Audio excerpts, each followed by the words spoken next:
Assalamualaikum warahmatullahi wabarakatuh. Kami di sini kelompok 7 akan mempresentasikan hasil diskusi kami.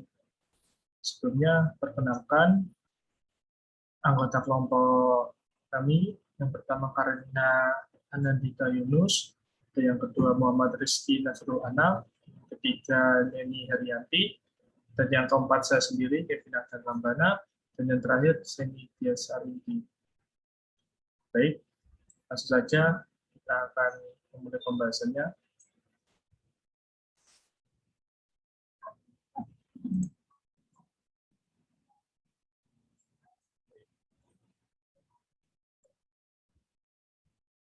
Latar belakang kasus krisis PTA dimulai sejak November 2013 ketika sebuah konsorsium yang diberi nama PJ melakukan pengaduan terhadap aktivitas produksi pabrik PTA kepada kepolisian. Konsorsium yang menyatakan diri sebagai perwakilan warga RW 2 tersebut menyatakan bahwa PTA telah melakukan pengambilan air secara ilegal di area pabrik di salah satu kabupaten Indonesia. Karena surat izin pengambilan air tanah untuk beberapa sumur dari 11 sumur yang ada sudah kadaluarsa sejak tahun 2011. Akibat aktivitas ilegal tersebut, telah terjadi penurunan permukaan air di area permukiman masyarakat. Berkat aduan konsorsium PJ, Barreskrim segera melakukan penyelidikan dan penyidikan dan menyatakan dalam konferensi pers bahwa yang pertama, PTA tidak mengantongi izin terkait pengambilan air tanah, dan yang kedua, PTA melakukan pengambilan air secara ilegal, dan yang ketiga, Chief Executive Officer PTA bersalah karena membiarkan terjadinya tindakan ilegal tersebut. Pada akhirnya, Barreskrim Polri menyegel sumur dengan izin kedaluarsa dan menetapkan pimpinan pabrik PTA sebagai tersangka. Baik, penjelasan selanjutnya akan dijelaskan oleh teman saya. Selanjutnya saya akan menjelaskan mengenai strategi public relation dalam menghadapi krisis pre-krisis phase. Pada kasus yang terjadi di PTA mengenai sangkaan pengambilan air tanah secara ilegal telah diangkat kepada kasus hukum yang kaitannya dengan perizinan lingkungan. Pada tahap pre-krisis phase ini dijelaskan bahwa kasus mulai muncul dengan ditunjukkannya adanya kasus pengambilan air tanah secara ilegal oleh PTA. Awal mulanya memang PTA tidak menyadari hal itu, namun setelah ada aduan dari masyarakat setempat dan sudah diselidiki oleh Barreskrim Polri, memang benar bahwa surat izin pengambilan air tanah milik PTA ini sudah kadaluarsa sejak tahun 2011.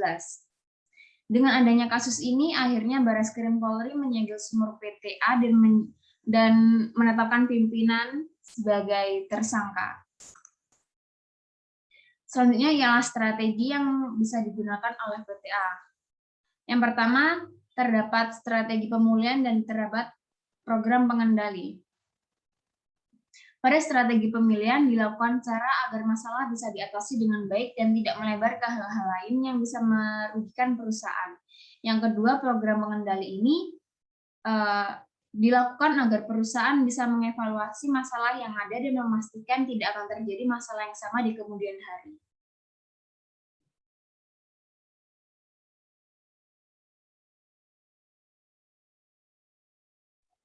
Oke, di sini aku jelasin krisis respon phase yang dilakukan oleh PTA untuk menangani krisis komunikasinya. Pada awal kasus berlangsung, setelah melakukan pengumpulan fakta, strategi komunikasi yang dilakukan oleh PTA adalah dengan memberikan perlawanan pembentukan opini yang dibangun kepolisian dengan bertemu media dan mengungkap fakta bahwa dari 11 sumber yang ada, Presiden 7 sumber masih aktif dan 3 masih dalam permohonan perizinan yang telah diajukan oleh PTA, namun terkendala oleh proses perizinan yang rumit. Dengan perilisan ini, Barreskrim sendiri merespon bahwa Barreskrim mengeluarkan berita bahwa yang mempertegas bahwa PTA ini telah bersalah. PTA menyadari bahwa berita tentang krisisnya semakin banyak dan menarik atensi publik. Untuk itu,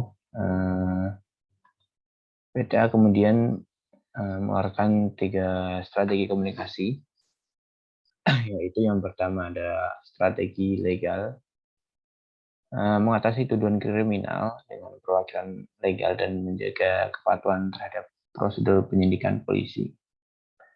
Pada strategi ini, PTA dalam tahap penyidikan mencakup komunikasi dengan 2 profesor dalam bidang hukum dari 2 institusi ternama untuk memberikan opini legal terkait permasalahan yang dihadapi, yaitu mengenai perizinan yang masih sah karena adanya kendala dalam proses pengajuan perizinan tersebut.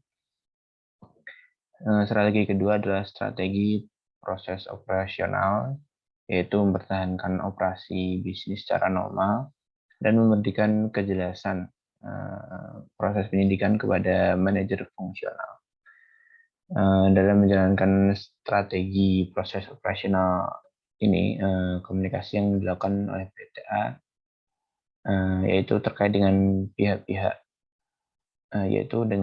terkait untuk mendapatkan kronologi peristiwa dan mendorong keluarnya perizinan. Strategi ketiga adalah strategi perlindungan reputasi perusahaan,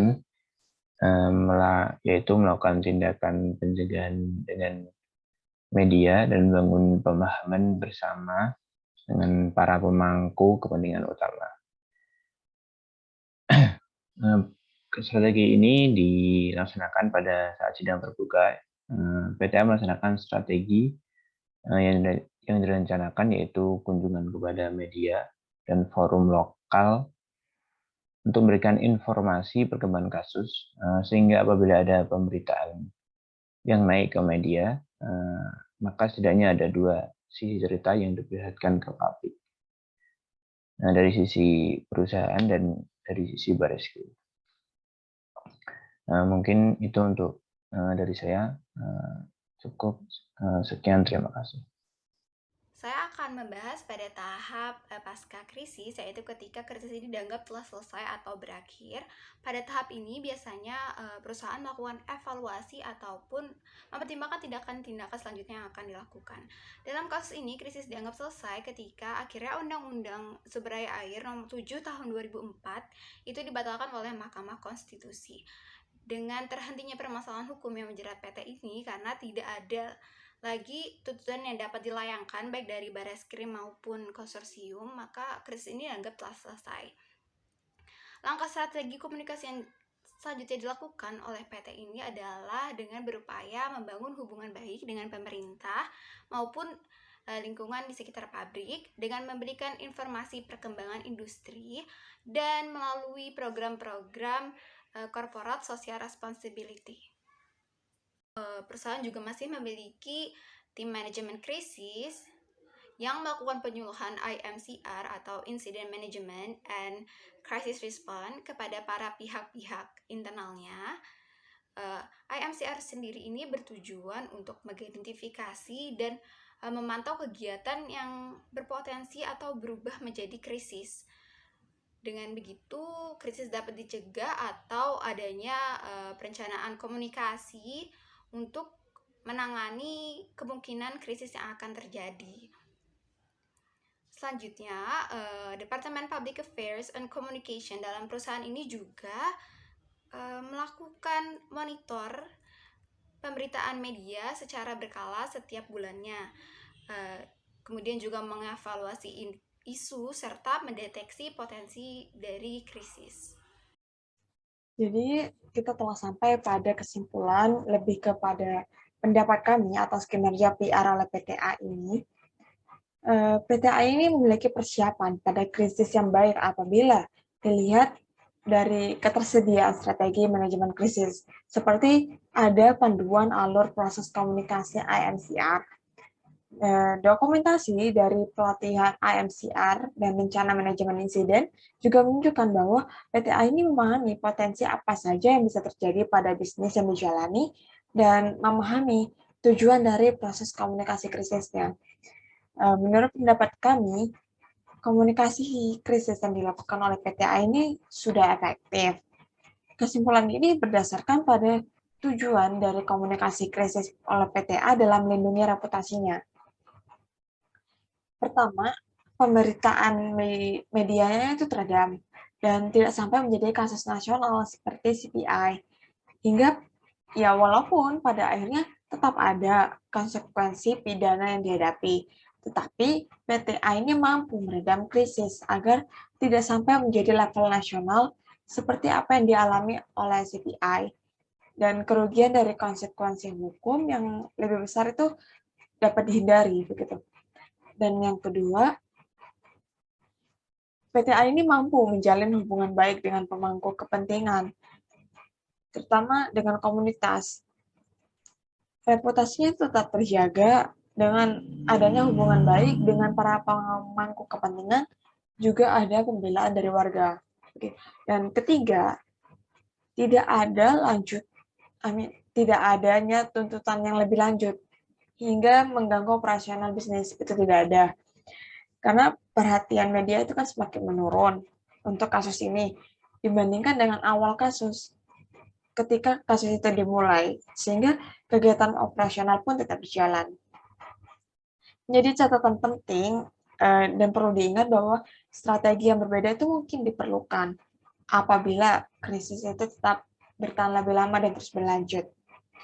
Meskipun tidak ideal, komunikasi krisis PTA ini tetap efektif karena hingga membuktikan bahwa gagasan bahwa setiap kasus itu unik dan perlakuan terhadap sebuah krisis harus disesuaikan dengan pilihan terbaik untuk kondisi yang terjadi pada saat itu, yang kondisi perlu dihadapi begitu. Ada beberapa hal yang dapat ditingkatkan ataupun diperbaiki dari penanganan dan komunikasi krisis PTA ini. Pertama, pencegahan pada tahap prakrisisnya. Karyawan PTA ini harus mampu melihat potensi terburuk dari setiap kendala yang dihadapinya. Dan juga perlu untuk melihat kerugian apa saja yang akan ditimbulkan dan diakibatkan dari potensi yang ada itu. Sehingga para karyawan ataupun stafnya itu memiliki sikap sigap dan berhati-hati waspada dalam menjalankan tanggung jawabnya. Dan terakhir, kedua ini menurut saya menjadi pesan utama di mana PTA ini seharusnya dapat memberikan fakta mengenai dampak lingkungan yang dituduhkan ini, sehingga tidak ada celah lagi bagi pelapor untuk kembali memperkarakan kasus ini. Permasalahan yang ada itu tidak dilaporkan kembali oleh si pelapor. Penanganan pasca krisis itu juga sangat penting untuk dijadikan disiplin pada setiap krisis yang diselesaikan. Menurut kami, PTA ini harus dapat membuat sistem yang terorganisir untuk edukasi AMCR, dan termasuk juga membangun hubungan baik dengan para pemangku kepentingan di luar krisis. Karena hubungan baik dengan pemangku kepentingan itu akan menjadi sebuah investasi berharga bagi PTA ini di kemudian hari. Ya, mungkin di masa kini maupun masa depan. Dan closing statement kami terkait analisis krisis ini adalah analisis terhadap kasus sangkaan terhadap PTA mengenai pengambilan air tanah secara ilegal ini harapannya dapat memberikan sebuah persepsi atau pandangan baru bagi sebuah organisasi ataupun lembaga yang mengalami kasus serupa, sehingga dapat dijadikan sebagai pembelajaran. Terima kasih. Sekian presentasi dari kelompok 7. Mohon maaf apabila ada kesalahan. Terima kasih.